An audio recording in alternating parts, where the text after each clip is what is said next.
এ বিষয়ে আরো জানাতে নগরের বড় বাজার আড়ত থেকে যুক্ত হচ্ছেন সহকর্মী রামিম চৌধুরী।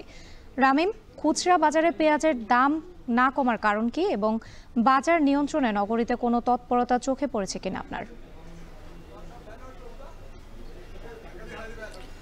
রাতে আসলে খুলনার যে বাজারগুলো রয়েছে সেখানে কিন্তু পেঁয়াজের দাম কিছুটা কমলেও আলু বা রসুনের যে দাম রয়েছে সেটি কিন্তু অনেকটাই বেশি বললেই চলে।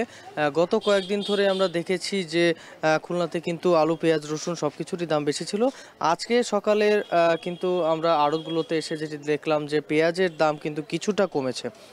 এবং আমদানিকৃত পেঁয়াজ বা দেশি জাতের যে পেঁয়াজগুলো রয়েছে তাতে কিন্তু প্রায় ৫ থেকে ১০ টাকা পর্যন্ত কমেছে বলে এখানকার ব্যবসায়ীরা আমাদেরকে জানিয়েছেন। তবে আলুর যে দাম, আলু কিন্তু আজকে প্রতি কেজি বিক্রি করা হচ্ছে ৬৭ থেকে ৬৮ টাকায়, যেটি কিন্তু গত ৩ থেকে ৪ দিন আগেও বিক্রি করা হয়েছে ৬৩ টাকায়। এই আলুর দাম কিন্তু খুচরা বাজারে গিয়ে দাঁড়ায় প্রায় ৭৫ থেকে ৮০ টাকার মধ্যে।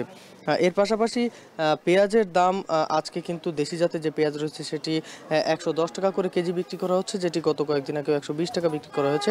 এছাড়া আমদানিকৃত যে পেঁয়াজ রয়েছে সেটি কিন্তু ৯৫ টাকা আজকে বিক্রি করা হচ্ছে সর্বোচ্চ। এছাড়াও এটি কিন্তু গত কয়েকদিন আগে ১০৫ টাকায় বিক্রি হয়েছে। এছাড়াও রসুনের দাম যদি আপনাকে বলি, রসুন কিন্তু আজকে বিক্রি করা হচ্ছে আমদানিকৃতটি ২১০ টাকা। এছাড়াও রসুন রয়েছে সেটি কিন্তু বাজারে নেই বললেই চলে, তারপরেও যেটুকু রয়েছে সেটি কিন্তু ২২৫ টাকা দরে প্রতি কেজি বিক্রি করা হচ্ছে।